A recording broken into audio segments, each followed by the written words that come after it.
Welcome to AMP, the platform for multisport age group athletes to showcase their journeys.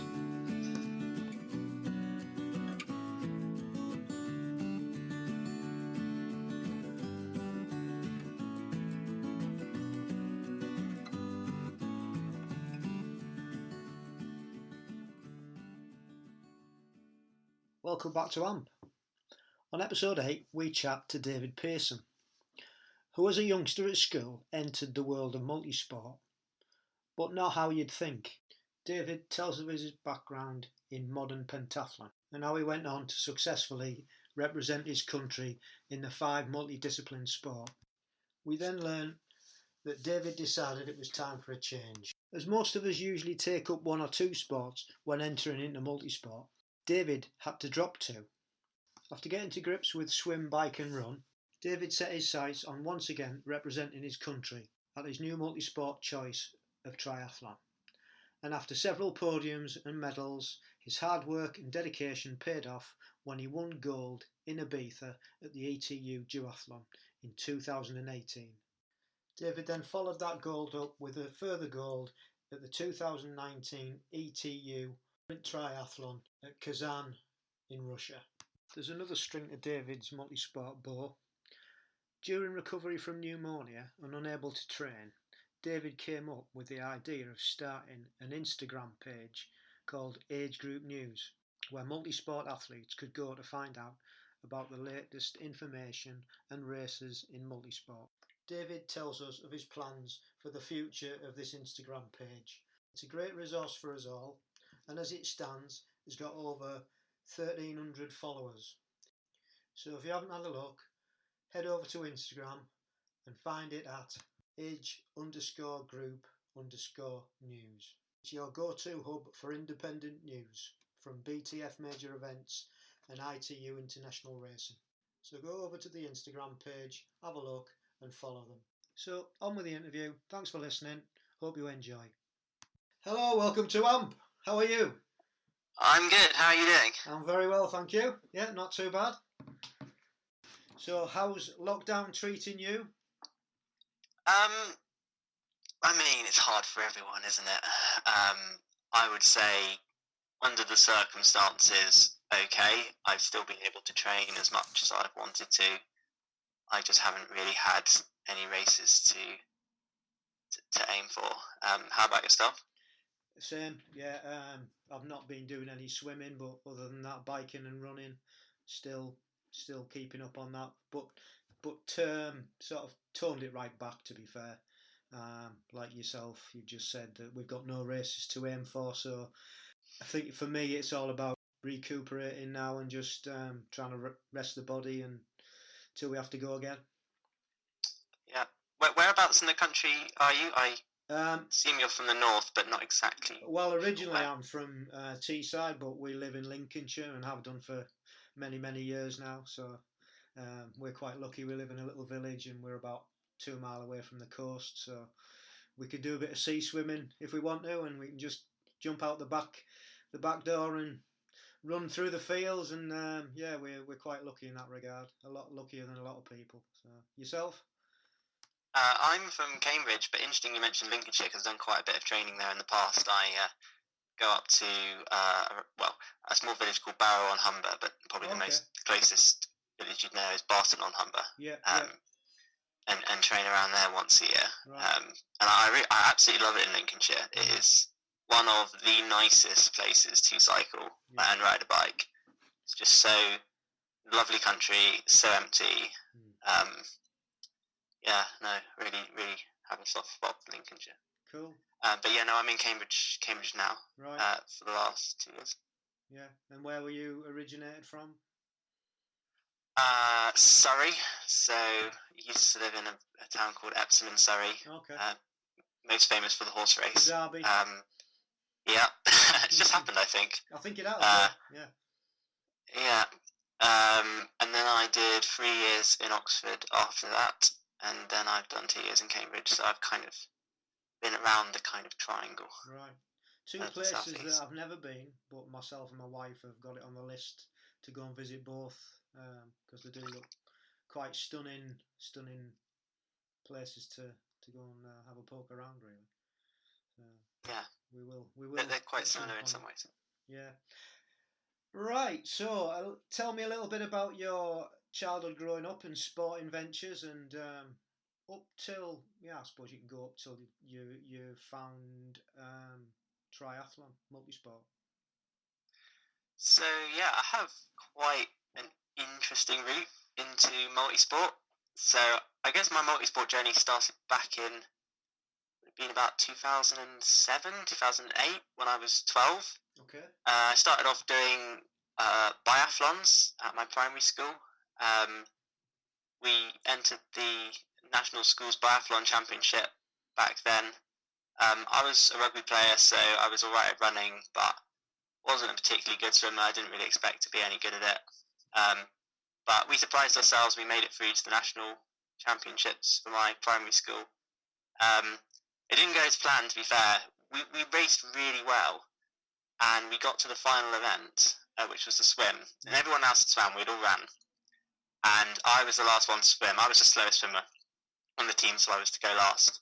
And therefore I knew exactly what time I had to swim in order for us to get the gold medal. So I stood on the blocks, rather nervous.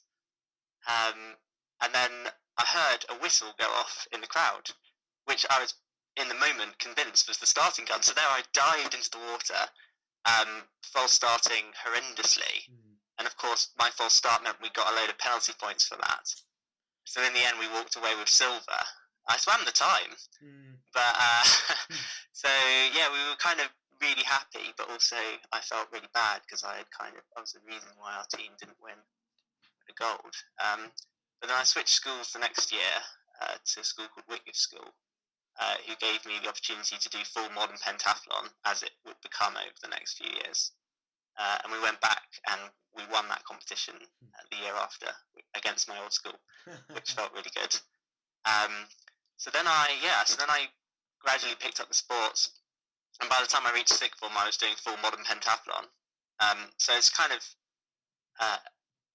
weird to say, or very unusual, that me taking up triathlon was actually dropping sports rather than picking sports up. That is unusual.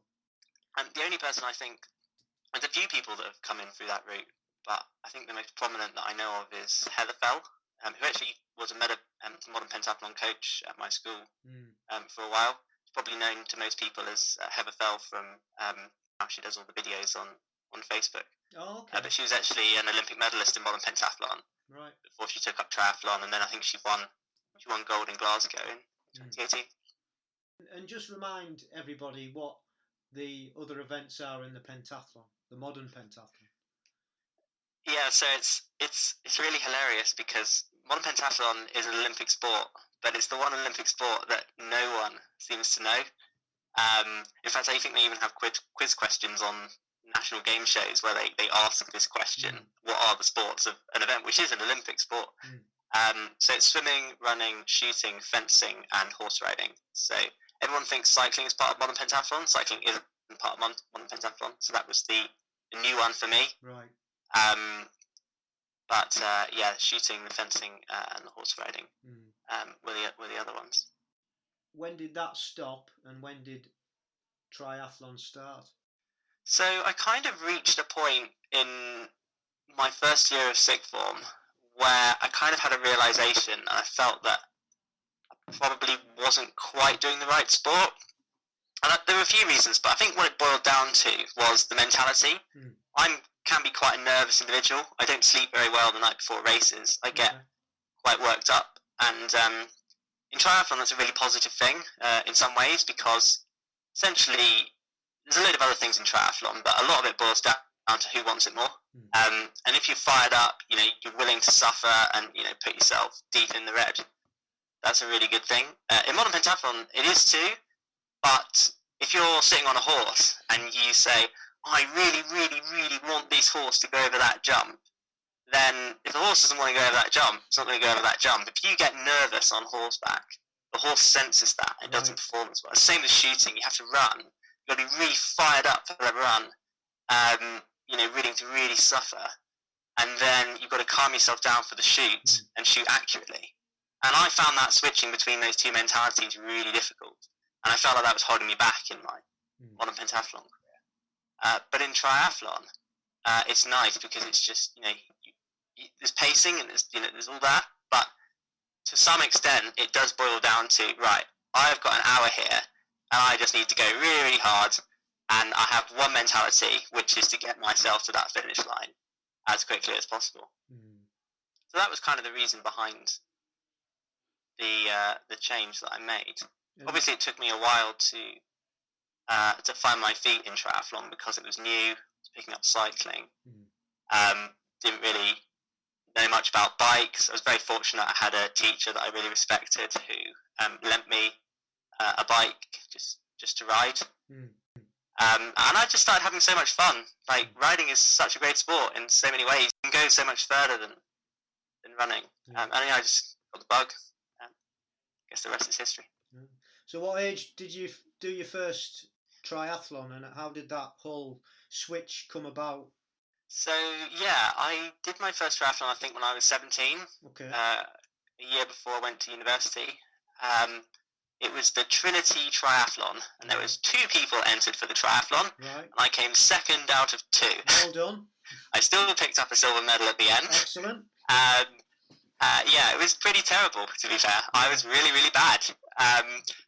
And yeah, I went into it thinking I just wanted to do something different. I just wanted to have fun. I wasn't really focused on winning anything. I just wanted to enjoy this new thing that I had found in my life that I was really, really enjoying. Of course, I guess my mentality means that never lasts for very long, and the more I do something, the more I get competitive, and that just snowballs and snowballs and snowballs, and then of course triathlon ended up becoming just as much of a focus of my life as modern pentathlon was. But those first couple of years were just really nice in many ways, just doing crazy stuff just to do crazy stuff. And did you take that into university then?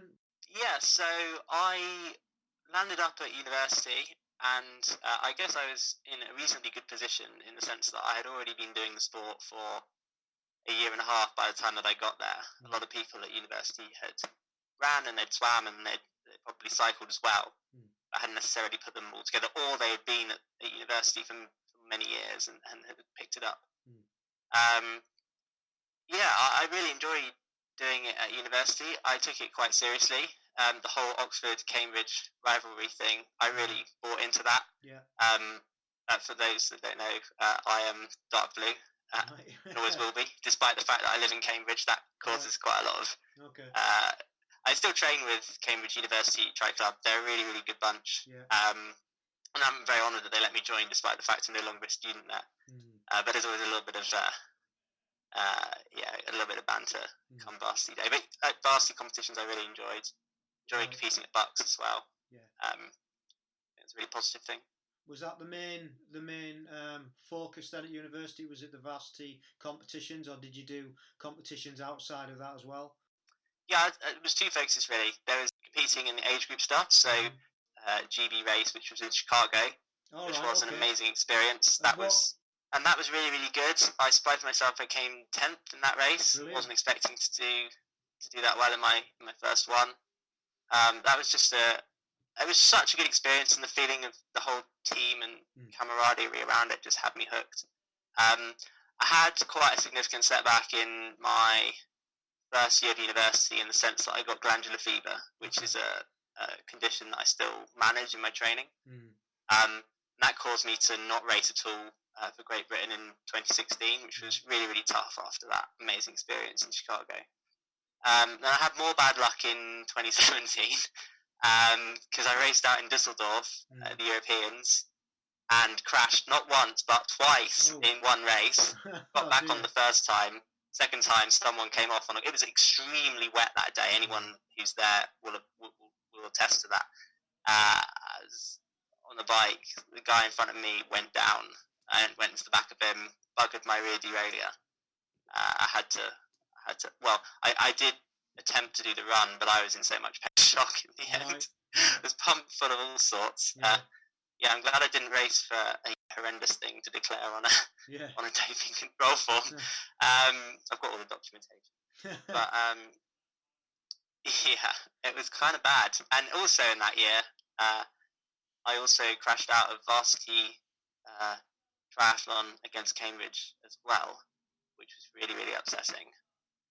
Just hit a pothole, basically. So it was a year when I felt like I had all the form.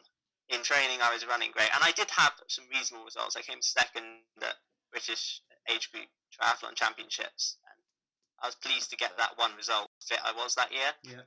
Just didn't happen for me. But then that was the good year when I got my first medal in Glasgow, a silver. Raced well at varsity as well. And also my first gold in Ibiza in the Duathlon Europeans. Right, yeah. Really, so it was a cool time, and like I put in the performances that I was proud of. So it all came good in the end. So just backtracking, how did you come across Agegroup and qualifying? Yeah, so as a junior, I represented Great Britain in Modern Pentathlon as an under-18. Yeah. So I was already kind of familiar with racing for my country abroad, something that I really enjoyed about Modern Pentathlon and wanted to carry on with. And then, yeah, I did a Google search and another way that you could compete in triathlon for your country as an age grouper. And I thought that, as a first step on the ladder, as it were, starting a new sport, that'd just be a really great thing to do. But then I think what really made it for me was just the people that I met along the way. Yeah, really, really, really, really nice. Did you have any guidance, coaching, starting off triathlon? So you said you weren't very familiar with the bike. Did anybody? You said you borrowed a bike. Did anybody help? Was there? Yeah, so the teacher, I'll give him a shout out. His name is Mr. Green, Mr. Green. Who helped me. if you're listening, Mr. Green, thank you. Yeah, he was really encouraged me. We had a school cycling team, so I got involved in turbo sessions at school. Used to go down to Herne Hill Velodrome and train boys there. But on the other hand, I did have guidance, but I also didn't have guidance. And I think that was a good thing at the start because this was me coming out of a very, very structured training program in Modern Pentathlon. A lot of things about my life were quite orchestrated, and I had a coach throughout my entire childhood. He was an amazing coach, but he was always there. And this for me was a bit of freedom in some ways, where I just had felt like I could go out and I could just enjoy triathlon for what it was. Yeah. I used to go out and do crazy stuff. I'd go out and do brick sessions where I'd just go so hard it would bugger me for a whole week. And I mean, if you're actually training for properly, you don't do that kind of stuff. You don't. You have to recover. But I just didn't care. I was just like, I just want to go out and smash myself every day. And if I feel bad for 3 days, then sod it. I'll go and smash myself again. Like, it was just fun. And no, I didn't really have much direction. So it wasn't until really 2017 that I started to work with my first coach. For the last 2 years, I'm working with my coach, Gareth Allen. Really kind of analyse what I'm doing. Obviously, it's a bit difficult with COVID at the moment. Sure. But, yeah. I mean, that's quite a remarkable from starting and getting into GB and, in those, what was it, 3-4 years? Just looking back from what you've said, Dusseldorf, Glasgow and Ibiza and Chicago, obviously, there's the 4 there. And which has been your favourite out of all those events, the places that you've been so far with the GB age group qualification? What have you enjoyed the most? Oh, that's a hard question. I like them all in their own ways, but Punta Umbria this year was really good. But I think I'd have to say Kazan last year, partly because it was my first gold medal in triathlon, right? But also just the people that I stayed with. So the under 24s, we all decided. Well, a number of us decided to stay together in an Airbnb. Okay. There's like 7 or 8 of us, and it was just in Kazan, which is like quite an exotic place in Russia to be. Yeah. Just like living the dream, like living in kind of like the athlete's house. We did everything together. In fact, I just went last weekend. Just went down to Windsor to see them all again, and we had a training weekend. Nice. But it was just so much fun. And after the race, like we all went and partied that night.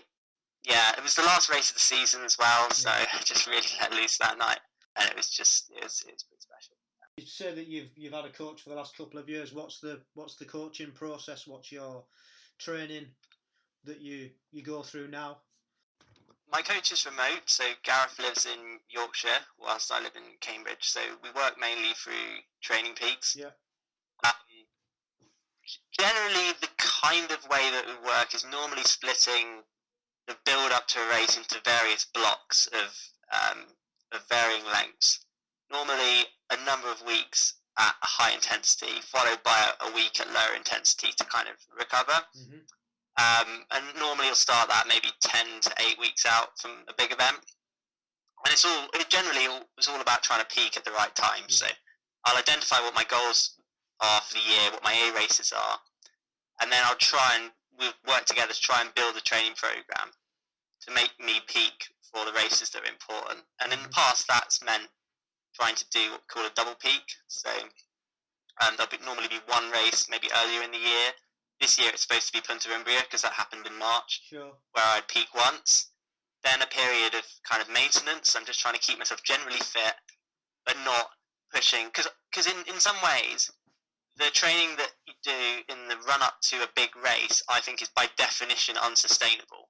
You're putting your body through levels of training that you just can't sustain in the long run. If you carried that on for too long, I would just burn out. I think anyone would. Yeah. So you've got to kind of get it at the right time, so you've hit that peak.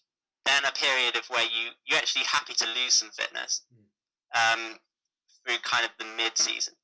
And then the plan this year was to try and peak for Almere in September.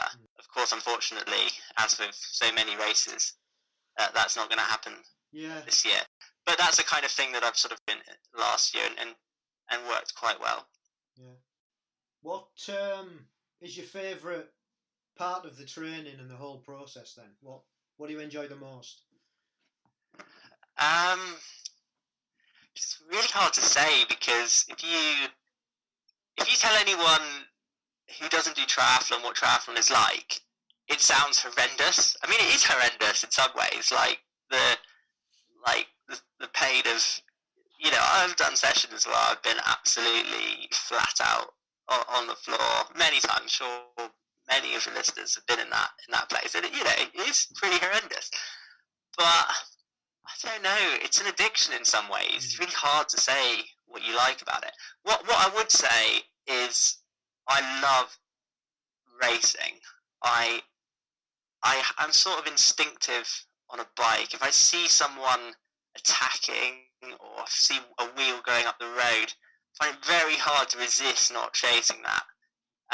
It's almost like a dog chasing a bull. I think it's quite primal in some ways. But yeah, I think it's that, sitting there at the end of it and thinking that was really hard, but I've earned my dinner today. What's your favourite type of triathlon/duathlon then? Is it the longer distances, or is it the sprints? Is it the drafting, the non-drafting? Yeah, so for me, I like duathlon just because, as I said, going back to my school days, I was never a natural swimmer. I'm still not a natural swimmer. My run and my bike are my best events, but I still love swimming. I've naturally done sprint distance up until now because Modern Pentathlon, the distances are very, at Olympic level in Modern Pentathlon, is only 200 metres. It's an absolute sprint. Okay. So that kind of 1 hour or just under time for me, I like racing that sort of distance. When the changes to draft illegal came out, I was initially very, very anti draft legal. Partly because it didn't really favour me. That means there's always an element of that, in the sense being a relatively strong cyclist. I always gained an advantage on the bike through time trialing, and then that advantage kind of went in many ways, especially on a flat course with the draft legal, because now anyone can just sit on my wheel and go at the same speed. I think my other thought on it was I thought it was, Agegroup was kind of the one preserve of what you might call pure triathlon racing, going back to the early days of triathlon, in the sense that I felt that triathlon should be a race which is about finding the best athlete.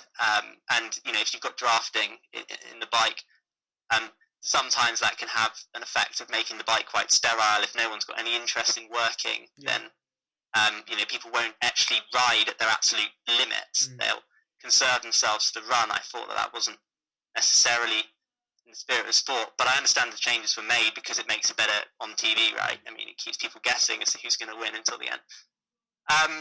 But then actually having raced a lot of draft legal triathlon and duathlon now, as an actual experience in terms of how I actually feel when I'm racing, I really enjoy it. I think it plays to my kind of, as I say, like instinctive sort of racer nature. And I think I like playing games. And yeah, I love riding team. I prefer whichever it was. Okay. So that being said, can you give the people hints and tips, for improving, or what you found over the years that have benefited you? Yeah, I can give a few. So I think the first just reiterates what I've already said. If you're really new to triathlon, I would say at the start, don't go in and be too serious too quickly. Just enjoy the sport, because that first year of competing, where you just do it for the fun of it and you don't take it too seriously, that stays with you for a long time, and you need to have that period of just, blowout, if you like, to fall in love with the sport.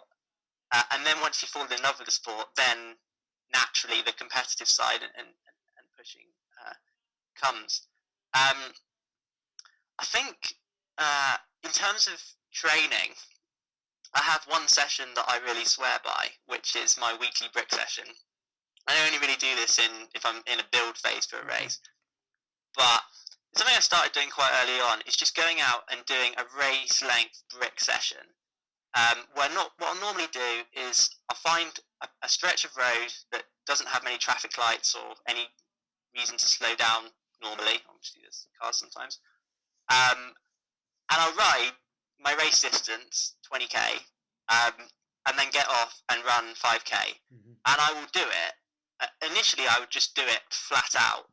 Now my coach has kind of reined me back a little bit, and what we normally do is I'll do one of the legs, like let's say the ride, will be intervals of some description, but hard intervals. And then the run will be flat out, or the other way around. So do a flat out bike and then some intervals on the run. But either way, I do it almost to exhaustion. That session. And I don't do anything else that day. I just do that session. And I swear by that for a couple of reasons. First of all, it's a really, really hard session, and you'll dread it. But it does get you really, really fit, and it gets you very used to running off the bike. And that is, if you ask anyone who's starting triathlon, being able to get off the bike to run after getting off the bike is the hardest bit of triathlon, and it targets that mercilessly. The other is, I think it just makes you mentally really hard, because if you do that every week, you go out and you push yourself almost like a race, and when it comes to the race, you don't fear it anymore. You've done it 8 times in training, so mentally, you know you can run that pace, and you know you can do that bike because you've done it. And for me, that just gives me confidence going into race day, more in the head probably than physically, that I know that I can do it because I've done it in training. So yeah, that would be my one thing. It gives me that confidence. Well, looking what you've achieved so far, it seems to be working. What's your favourite piece of equipment and why? I love tech. There's so many things, but I'll give you 2. So one is the Garmin Swim 2, and the 2 there is important. Right. So Garmin have released a swim watch called the Garmin Swim 2, and it's a proper open water swimming watch. And if you ever go on Strava, the number of times I see people with messy swimming data, where it's even from like some high-end watches, like even triathlon watches, they don't get the data very good. They're really not good at judging swim pace or distance. The Garmin Swim 2, it gets it pretty much spot on every time. It takes a GPS point, I think, every time your hand leaves the water. Right. So the data just looks super clean. I just find that very satisfying. The other piece of kit that I love is my RideSync TT ride deck. So I ordered it in from Australia. You have to order it in. It's made in Australia. You have to pay import duty on it, but it's worth it. It's just a really, really well-made high hands position TT deck. Fits most of the common TT bike models. I have a Giant Trinity, but it will fit Canyons as well. And it's just a really aero position, and it's really good on the wrist support as well. So no kind of elbows on pads kind of thing. It's just really supportive and very aero. So yeah, I guess those are my two favourite bits. Excellent. So what do you see yourself? I mean, obviously, hopefully next year we've got Almere at the end of the year, so that's going to be replaced. So what are you looking to do? Yeah, it's a tough one, isn't it? It's throwing everything off completely. So I'm moving up to the 25 to 29s next year. My very long-term goal is to try to compete in every age group. I was really inspired by Maurice Young.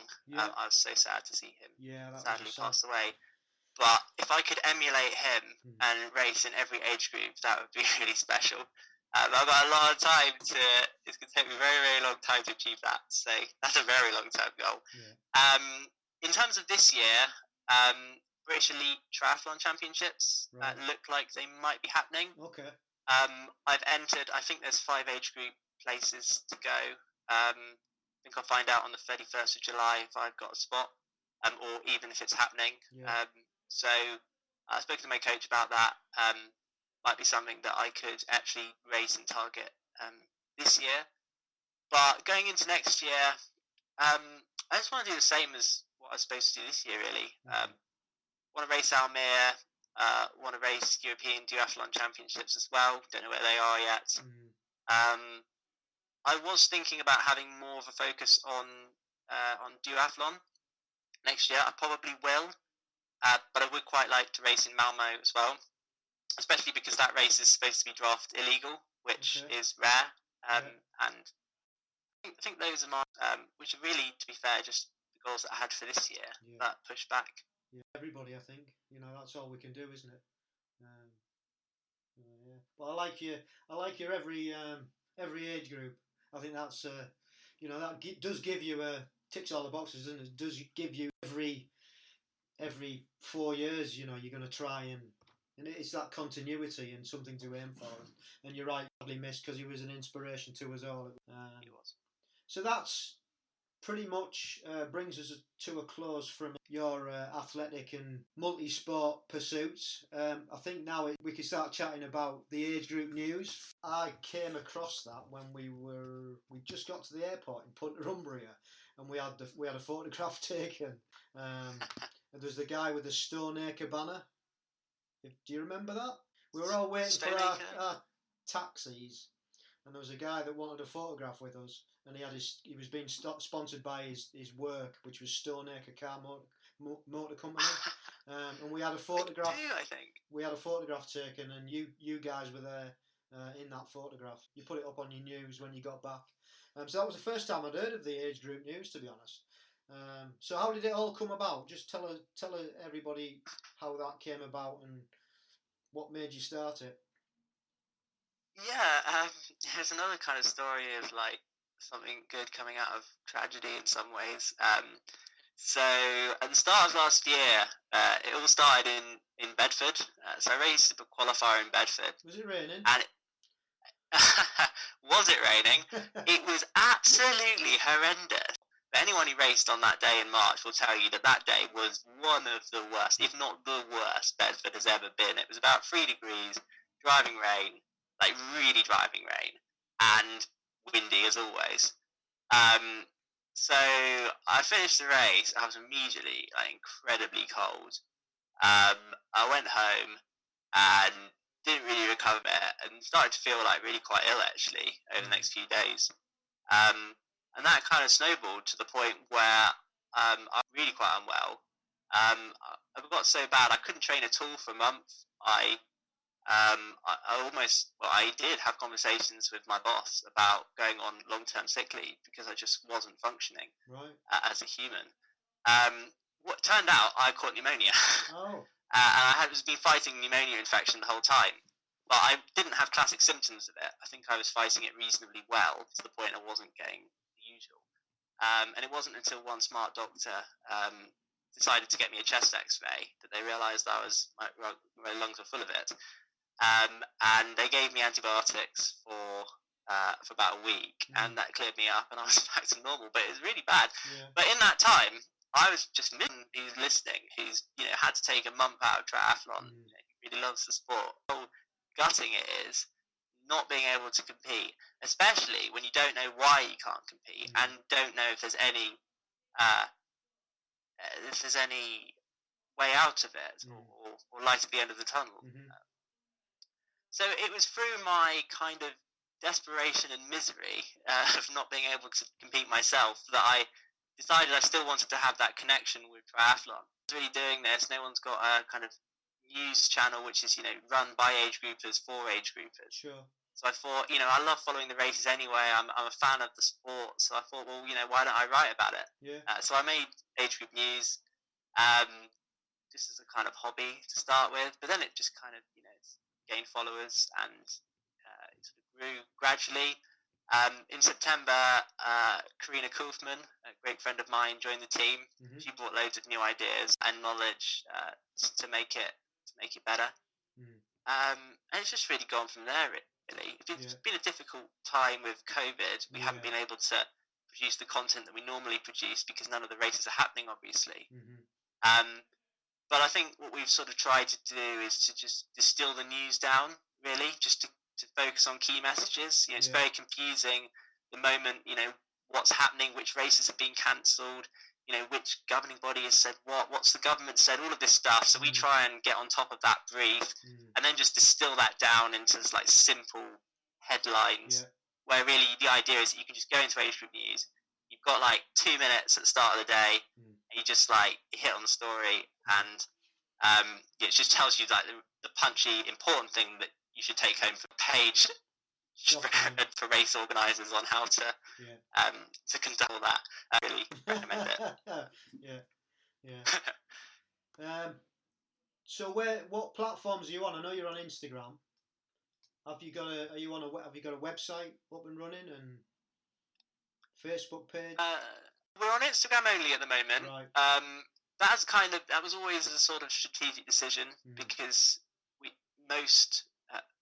I think the platform where triathletes are easiest to reach is Instagram, just from experience. We are opening a website in the future too soon. We want to try and grow it a bit more. I think one of the focuses, and Karina's pretty keen on this, is going into next year. At the moment, it's pretty popular among GB age group triathletes, but us. I mean, I think I read some statistics that in 2019, around 5,000 people represented their country in multisport across all events, British athletes. So if every single one of those people were on Instagram, then that would be a maximum of an audience of 5,000. So what we really want to do is to try and move the direction of age group news to be for people that are aspiring to get into the GB team. They're maybe not GB athletes yet, but they'll see age group news, think, oh, isn't that cool? I could really imagine myself doing that, and then it being a platform where we help these people on that journey. I think that's similar to what we're trying to do here at AMP.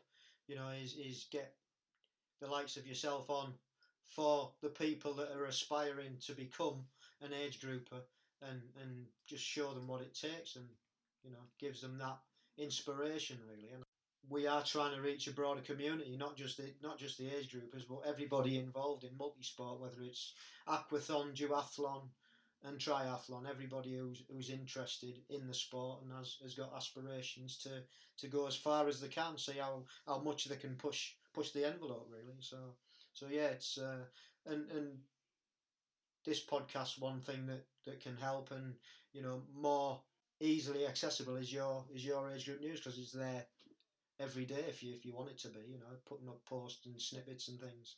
So yeah, it's a great thing to have in our lockers as multisporters, to go to the go-to page like that. So thank you for doing that, and it's hopefully you have a lot more success in the future. Thank you. I think it's really great that this is sort of happening as a movement in general, that more community-led content. Agegroup is such a community, but for a long time there hasn't been any kind of real glue to it, a kind of central point of which sort of that community is run from. And I don't think we're there yet at all. But for example, I think it's only recently that I can't remember if it's the ETU or the ITU, but they've actually created their own section of the website dedicated to age group news, essentially, and content. Yeah. And I think it's really important that age group does get the exposure that it deserves. Because we're talking about some of the best athletes in the world here. I mean, you look in the kind of sort of the 50 plus age groups. I mean, within those age groups, those athletes are they are the best. Yeah. They simply are the best. You will not find people in those age categories that performances are absolutely phenomenal. And I think that deserves recognition. And I think from a broader view is the ability, from a general healthy lifestyle, the ability that people of all ages can continue to do this well into retirement age, far beyond retirement age, and it just gives the average person it just shows them what can be done, doesn't it? That it is, we are able to do that as humans. We're able to reach those goals if we choose to do it, and I think that's important. I think that's one of the really unique things about triathlon. I mean, I have experience in Modern Pentathlon as well, but you just don't see the depth of different age groups I can't think of any other sport there are people. Yeah, I can't think of any other sport either that does it. It's a real phenomenon, really, and I think it's a really great thing. Yeah. Lovely thing as well that you go to races and you can have people sort of in my age group in the 2024s. You can go and have a conversation with someone, and we're just bound by a love of the same thing. Yeah. And I haven't experienced that kind of community anywhere else. Yeah, it crosses all boundaries, doesn't it?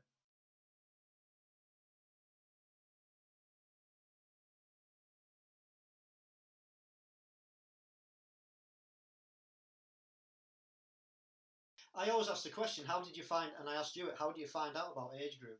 Well, you've got, like you said, you've got to Google it. Well, if we can make it the broader multi-sport athletes aware of what's possible, make it a commonplace rather than having to.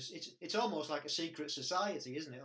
Unless you're in the know, or you've got somebody in your club or whatever that's actually gone down that route as well. Then you've got to try and find out yourself. It's not publicised. It's not commonplace, I guess is what I'm saying. Yeah, I don't think we should be too downbeat about it though, because I mean, Britain as a country, we are doing a fantastic job of this. I mean, the British age group team is the absolute envy. Well, it's certainly the envy of Europe, and it's probably the envy of the world as well, just in terms of the number of people involved. Just the fact that we have to run qualifiers to select our teams, the fact that that we have sort of community-led stuff like this. I mean, if you go out to sort of other countries in Europe, I mean, you go to races and you see maybe there's one or two from that country, if any. especially at European Championships.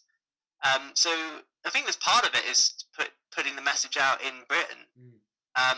What I would really like to do, I haven't really thought about how to do this at all, and I'm not really doing anything about this at the moment, but is how to get the message out to other countries, to get people, and that's good for everyone, right? Because obviously we want the best athletes in the world to be competing in these races. Yeah, because sometimes it's a Britfest, isn't it? Unfortunately, and you would like more countries to be involved, and more athletes from those countries to be involved. Yeah. Have you got anything else that you'd like to add on that topic, or anything else that you want to add before we wrap up? No, I mean, the only thing I would say is that thank you for everyone who follows Agegroup News. It's just as much fun for me to write the stuff as hopefully it is to read it. And we're always open to suggestions. Like, we run it for the community. So we love it when you send us messages. So yeah, just keep asking us questions. We'll try to respond to everything. And if you have any suggestions of content that you'd like to see, then please send that in as well, because we genuinely do read everything that you write to us. And I think that's a good place to finish this podcast. So thanks, David, for coming on.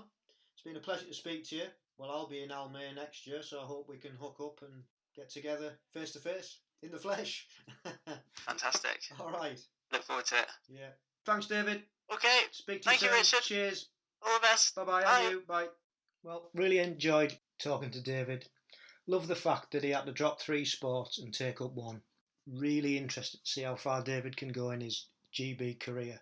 And also where he takes the Agegroup News in the future. Don't forget to check out the Instagram page. Remember, if you've enjoyed this podcast, leave us a comment, subscribe and give us a rating. Thanks for listening, and remember, stay safe, keep training and love the process.